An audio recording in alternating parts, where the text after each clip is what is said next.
Sheffield City Expats Club is a non-profit social organisation and our speakers are volunteers. The club as such assumes no responsibility or liability for the professional reputation of or the quality of services provided by the speaker today.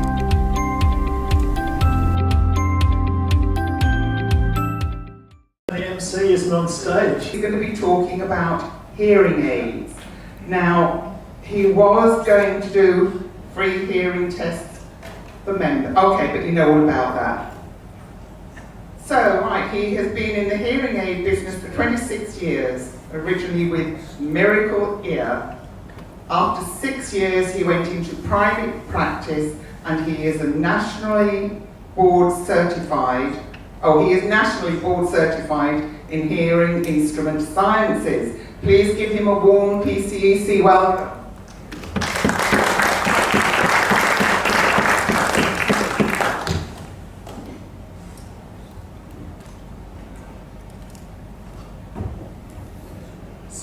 So I'm back, baby. This is Marco's really first stint at sort of public speaking, and he felt that he would prefer to do it as a sort of interview, and which I've done before, of course, with speakers. And firstly, that we have an instant hearing test, which is Marco's going to say his surname, and if you can understand it, your hearing's not too bad. Marco Koropecki. And what that you are from? Your parents were from? Ukraine. Now, here, this is like an ice cream thing. You got to hold this like an ice cream one. Ukraine. Yeah, there you go. And firstly, how did you get into the hearing aid business going back? Going back, I didn't really have. We can't hear you. It's time for a new battery. There's a lot of those jokes go on, right? Well, when I first was old enough to work, I really didn't have a calling. So until I got about 30, became 30, a friend of mine suggested that it wouldn't be a bad idea for me to get into helping people. I've always wanted to do it, but never knew what, where, or why, or when. So, long story short, I got hired by a company by the name of Miracle Ear. I trained under an audiologist, became certified, worked for the company for about 6 years, climbed up the corporate ladder, and figured I could do better by people if I didn't have to answer to corporate America. Decided to form my own practice. Had a partner, and the rest is history. So you're taking, now you've done this for like 2 decades, but now you're looking to take it in a somewhat different direction. Yes. Oh, look, your website's come up. We managed to get your website up. I decided that I think I can help a lot more. I can help many more people via the internet. So instead of just working locally with 2 practices that I have where I live, I want to start to be able to travel and visit expat organizations along with many others, give a short speech, test people's hearing, let them get to know me a little bit, produce my website, as long as you feel comfortable with what it is I have to say, and you're comfortable with the information, I can help pretty much a lot more people that way than I could just staying at home locally. So, you're going to do tests here, and how long does a test take? A scan to test takes anywhere from 10 to 15 minutes. And then we have to get more in depth. There are 3 different types of hearing losses that a person can have. The third is not very common. The first is nerve damage related, which basically has a lot to do with a person's past, whether they worked in industry with a lot of manufacturing noise, Possibly like rock stars, right? So like rock stars, manufacturing, anything that's noise induced. It could be something as quiet as an air-conditioned computer room back in the day that can cause actually a very mild hearing loss. So if you're not well growing up, have a lot of fevers, that actually affects the fluid in your inner ear, which warms the nerves up. which then won't fire the proper message to the brain, which then again can cause hearing loss as we get older. So, That's the nerve type. What's the other type of hearing loss? well, there's a different type of hearing loss called a conductive loss, which means something mechanical is broken, whether it's the eardrum or the bones in the middle ear area aren't conducting the sound properly. They can or cannot be, depending upon the diagnosis, be repaired with either medication or possible surgery. Because basically nobody in this room has the same level of hearing they had when they were like toddlers, right? Correct. None of us do. As we age, we all know our eyes, our ears, our teeth, let alone other areas in our body can slowly start to fade off. But when it comes to hearing, after we reach presbycusis, which is the aging process, which is normally 55 years on, we lose about 2 to 3 percentage points of hearing a year.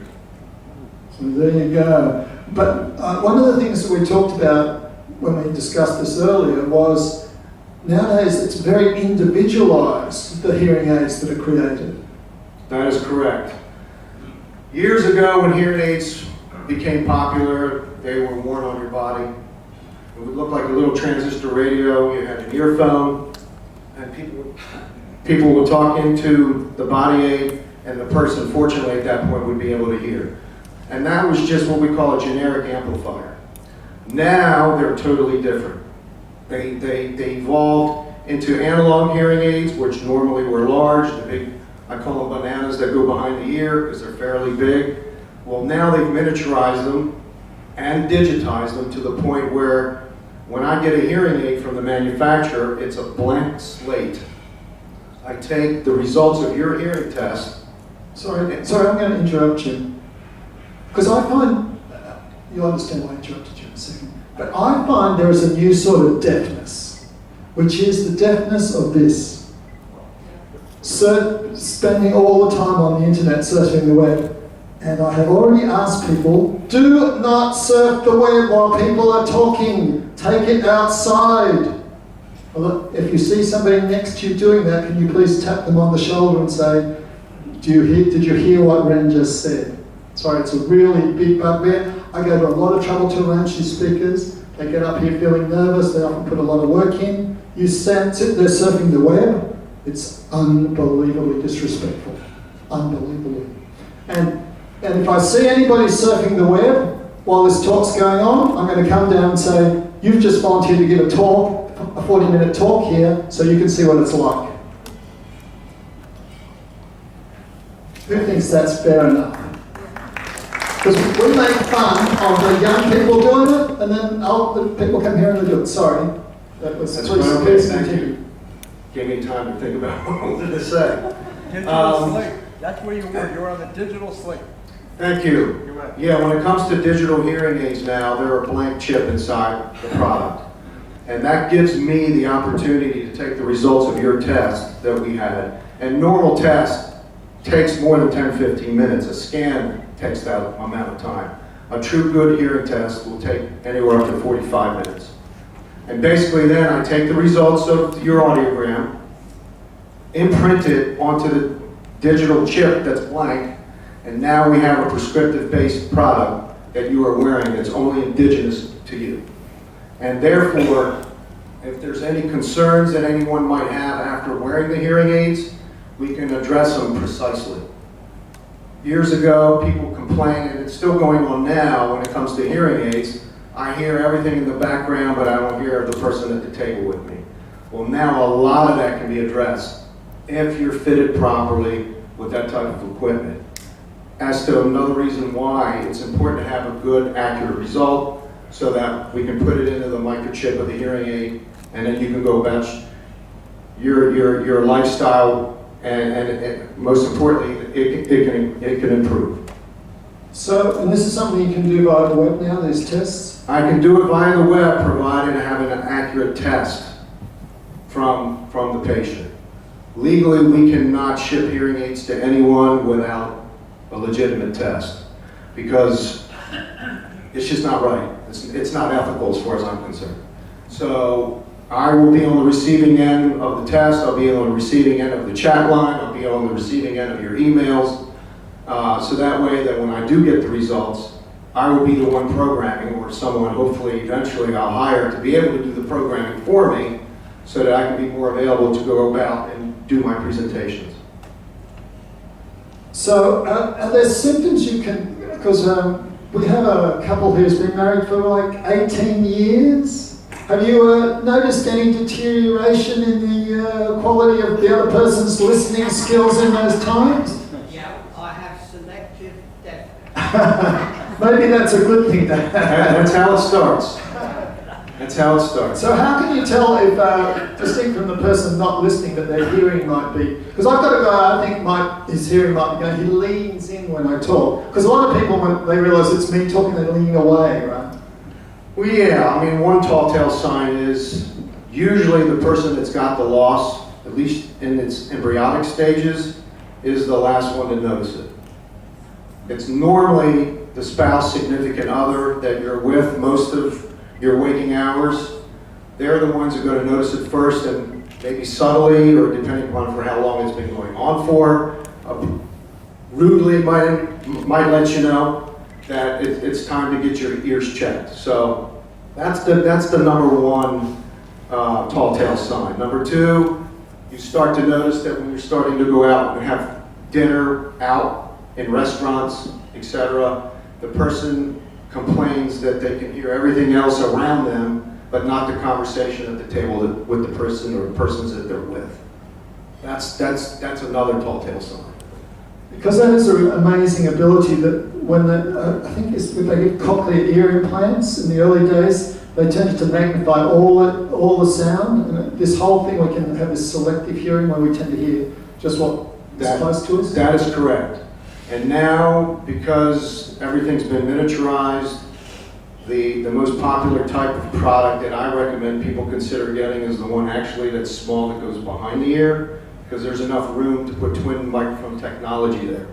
The more microphones we have, the better the hearing aid is going to be able to process wanted conversational tones versus unwanted babble. So the one microphone that's angled towards the back, where most of the babble is going and taking place, will be able to turn that down, and the microphone that's angled towards the top will be able to pick up the vocal patterns coming at you or from the side of you, which is normally at the table that we're sitting at. So it's like stereophonic. Pretty much. I mean, it's actually HD now. Mm. And do people typically get one ear done or two ears done? Years ago, they used to fit the worst ear. And then back, being from the States, Walter Reed Army Medical Center came up with a study in the 80s. They realized that because one ear is worse doesn't necessarily mean that's the one you put the hearing aid into. Normally, you want to put it in the better ear because your percentages of understanding is going to increase. So, from that point on, they realized, well, why only wear one hearing aid when you have a loss of both? The brain processes signals. You have two lobules of the brain. Within each lobule, you have a speech center. The left ear sends 90% of the message to the opposite side and 10% this way. And if we've been used to using both ears our whole lives, that's the way the brain's used to processing the information. Now you're reducing yourself to only wearing one, you're taxing the other side, and it's just sitting around hearing nothing but the background noise.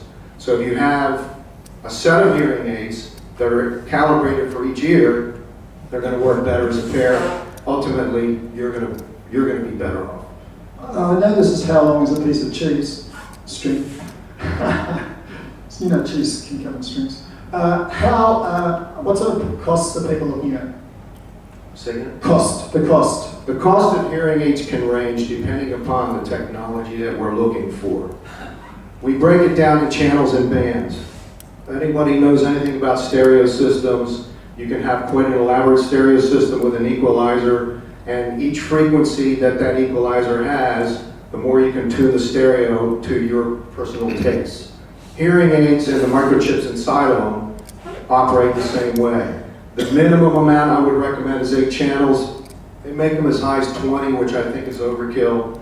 So to answer your question, in US dollars, we're looking at around $400 to $450 per instrument, which equates to about 12 or 13,000 baht, and it can go up to about $1,000 a piece. depending upon, again, your lifestyle, your quality of life. If you're sedentary and you're at home a lot and your environment doesn't change much, I would recommend going with the lower type. If you're still very active and out more than you're in, and your environment's constantly change, then I would recommend moving up and getting more channels and bands because the hearing aid can process that better. And how long typically does a hearing aid tend to last for? I normally try to help a person with their hearing aid and have it last anywhere from 4 to 6 years per instrument. Is there anything else you want to add before I turn it over to the audience? Now, he will be back doing hearing aids, and because they take 10 minutes, we're going to start up a sign-up sheet, I think, the week before, so people can sign up for their 10 minutes. But also, you can come and check out your embryonic website. Correct. My website is now being, it's under construction, but it's still, you'll be able to pull it up, but it's not complete. So I don't want to embarrass myself by you reading something that, I think there's something up there even in French that my programmer's trying to weed out. I can give everybody my personal email, so if there's any questions that you would like to ask, I would encourage you to email me on my personal email. And once the website's up and running, I'll make sure to let you know so that you can let everyone else, inform everyone else. And you might be back in a couple of weeks, hopefully, with a machine that's If we can get it repaired, then prior to my departure to go back home, I'll be more than happy to stop back and test anybody that might be interested. Big round of applause for Mark Abbott coming and enlightening us about hearing aids. And of course, questions, Q&A. Roger, up here, Tony.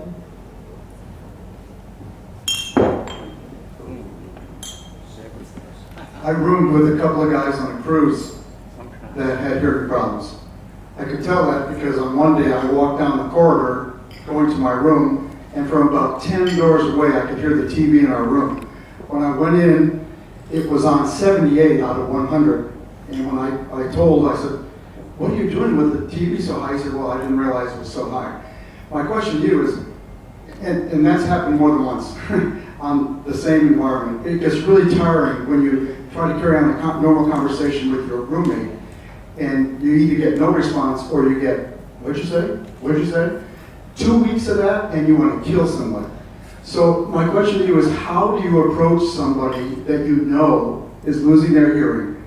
And because it's like a stigma to put a hearing aid on your ear. But I mean, they've got to overcome that if they're going to have a normal life. How do you overcome that? That's correct. When it comes to hearing and hearing impairment, it's a very sensitive issue to approach somebody with. If there's just somebody that you've met and they're just roommates for a couple of weeks, that makes it even more difficult. But if it's somebody that you care about, I would think that they would appreciate you mentioning something to them about it.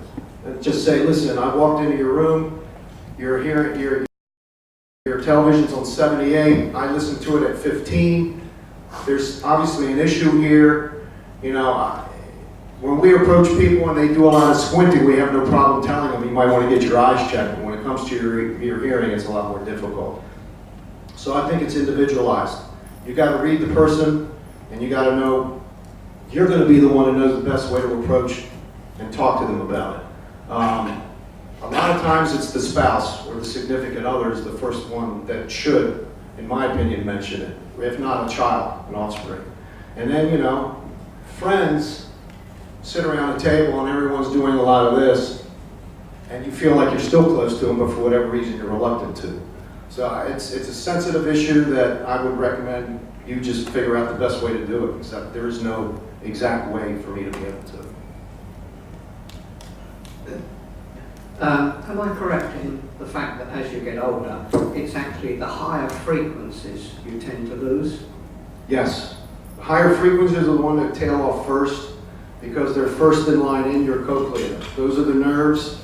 There's 15 to 30,000 nerve endings inside your cochlea, and your cochlea is the size of a button on your dress shirt. So there's no way that anyone can get the cochlea repaired. I shouldn't say replaced, but repaired. So the high frequency nerves are the first ones that are in line to get abused, and your high frequencies in the English language encompass about 80% of the alphabet. All the consonants are high pitched. some of them more than others. So when your high frequencies go, your clarity starts to suffer. And women and young children's voices happen to be in the high frequency range. So when a lot of people suffer from high frequency loss, they complain that they can hear the males a little bit better than the females or the young children. Okay, over here. Good morning. I wear digital hearing aids. They changed my life. You were spot on about the wife. The wife said I just drive her crazy and she couldn't hear me. It affected my business. I relied on listening to customers and I was losing it and coming home really frustrated. And sitting in a restaurant, you just struggle a bit because there's a conversation going and I can't get amongst everybody. But the noise in a restaurant really, when I first wore them, it just drove me crazy. I couldn't stand the noise. And going to the football with 80,000 people, it just blocks everything out. But as I said, it changed my life. When I got them, I got this little digital box around my neck. I can speak to people through them. I answer the phone and it goes straight to my ears. I have it through the television and in the car. It was just marvellous. So I can't speak too highly about them. Okay. Yeah, well, thank you for saying that. And it's improved quite a many people's quality of life. Hi there. I've got this situation where my left ear hears different to my right ear. Even though the hearing is low, I actually get more disturbed and get pain from loud noises. What's happening there when normal people with normal hearing don't worry about loud music or You get pain? Well, I mean, if I'm on a taxi, someone pushes the thing, or if there's music, and then I have to put my finger in my ear because it's too loud for me, but my ear actually can't hear very well. So what's going on there? Well, it's what you call your dynamic range. Your dynamic range is the point between your very comfortable, we call it your MCL, your most comfortable level, to your UCL, which is your uncomfortable level. And the distance between the two is what's called your dynamic range. For whatever reason, you might have suffered acoustic trauma in that ear, and as a result, your dynamic range now in that ear is much narrower, which basically means a loud sound on this side can cause discomfort, or on this side, where the ear that didn't experience the trauma can handle a lot more. So that's, your dynamic range is low, and as a result, that's why you're experiencing what you're experiencing. Okay, over here, young man. Hi, good morning. Medically, we often hear doctors talking about prevention being better than cure. Maybe in the older people a little bit late, but in our children, what should we be looking out for, the things that they shouldn't be doing? I would say the number one thought that pops into my head are the iPods, the headphones that everyone seems to be wanting to wear to either listen loudly or to tune out everything else that's around them. That's what I would first start off with, making sure that they don't do. If there's a song that someone wants to listen to and it's their favorite song, it's okay to turn it up, but for the rest of the album, I would suggest you turn it down. That would be the first start. Other than that, that's about it that I can think of. You mentioned that the device tends to last 4 to 6 years. Is this because it wears out or because the ears are continuing to deteriorate? Yes and yes. Number one, as far as it wearing out, it depends on how well it's being taken care of. Components, obviously, in any product eventually will wear out, but usually what happens is if we can predict enough into the future of a person's hearing loss, now that's provided nothing changes dramatically in the meantime. There's enough reserve gain or reserve power that we can have in the instrument so that we can dole out incrementally up to about 6 years before it reaches its maximum efficiency. And by then, what normally happens with my experience, people come knocking on my office door wondering, Marco, do you have anything better? Everybody wants to hear better, more. even with the best equipment that you have, we always are looking to hear more, especially when you don't without. Okay. Over you all now. Good morning. I met someone in the swimming pool the other day. I say that because he had something like it was sewn in his head here, a little round disc. He said it goes, he can hear because of the vibrations from the air or around his head. Can you explain that to me? Yeah, what he's got is a cochlear implant. And basically, a cochlear implant is advised to consider, or at least they ask the person to consider having one, is when you're tested and diagnosed with a severe to a profound hearing loss. And they also, at least in the States, they say they don't want to operate unless a hearing aid is no longer functional. So basically, on the inside of the skull, they have the same looking type of device. It's magnetically attached to the outside with a wire that goes on behind your ear. It looks like a hearing aid, and it's a microphone, actually. Picks up sounds, transmits it through the wire to the other side, and then there's leads coming from the inside of the skull that gets connected to the cranial nerve. And that's how sounds then are transmitted up to the speech center of the brain, and that's how hopefully someone can hear better than not. I'm not sure about the battery. Is it a standard battery or rechargeable, or I'm not sure? Again, yes and yes. Hearing aids have been battery driven since their inception. And now again, because of miniaturization and lithium-ion batteries, they perfected them to the point where you can get a set of hearing aids, put them in a battery charger, which is magnetically, the hearing aids are magnetically infused by magnetic waves to charge them. And ultimately, with 3 hours worth of charge, you can get 24 hours worth of use out of that battery before you have to put it back into the cradle again. So, technology has really gotten to the point where it's becoming more and more user-friendly. Over here. I got a question. I suffer with tinnitus in this one ear. What will cause that, and is there any way I can get rid of it? Well, for starters, tinnitus, it could be a side effect or byproduct of medication. There's 160 different types of ototoxic medications that can be prescribed to a person. Number one on the list is blood pressure medication. If you read the side effects on your prescription, you'll probably see that it can produce ringing in the ears. It could be a blow to the head. It could be stress. It could also be working around a lot of noise.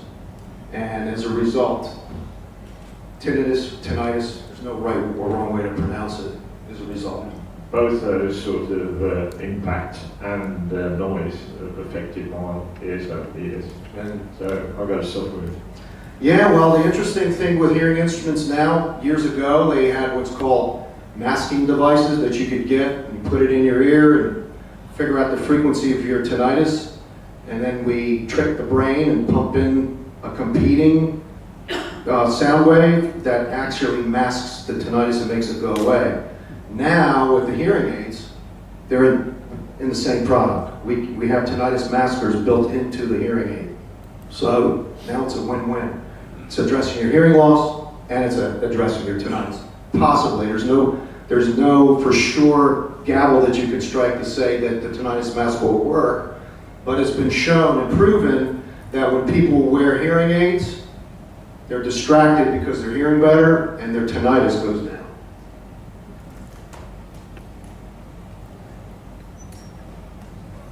Another one, young lady. I had tinnitus for 2.5 years, tried everything, and then on a flight I had a problem that I was given oxygen, and when I got off the plane the tinnitus had just, that was the end of it. So I think an oxygen treatment is worth a try. And you know what, it's natural. There's anything wrong with that.